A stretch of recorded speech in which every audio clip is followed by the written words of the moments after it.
When you have the mother hug you in court and say, "Thank you for saving my baby," after giving first aid to somebody you just shot, it tears you up. Ellesmere Police Chief Joseph Mayer has been in 3 officer-involved shootings throughout his career, and he says it took a toll on his mental health. When I would go to calls for service, my blood pressure would go up, my heartbeats would go up, I would start sweating, my palms, you'd feel yourself start sweating.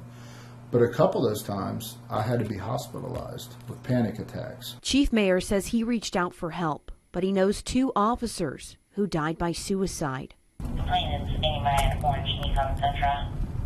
Officers were committing suicides at 2.5 times more than actual assailants killing the police officers. So it's a very devastating number, and it's a very shocking number. In January, the FBI launched the Law Enforcement Suicide Data Collection Act. It requires the FBI to gather anonymous data on police suicides and attempted suicides.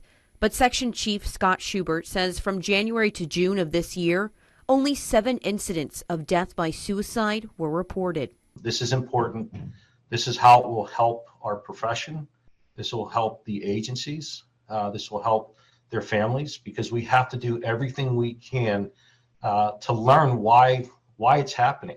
Section Chief Schubert says there are over 18,000 law enforcement agencies in the United States, but only approximately 157 agencies have enrolled into the Collection Act, which is why he believes there are so many law enforcement agency deaths going unaccounted for. The FBI's goal is to make agencies aware of this collection.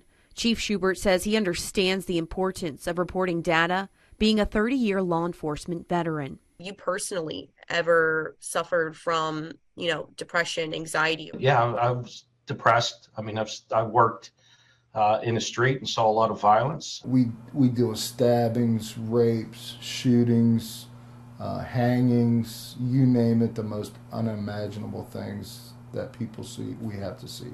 The collection sheds a light on these tragic deaths to better understand and prevent them from happening. All of the data will help create policies to help officers who witness or are involved in trauma. I suffered back in 2015 after my shootings. I know other officers are going through it too. So it's very important that they get the help that they need.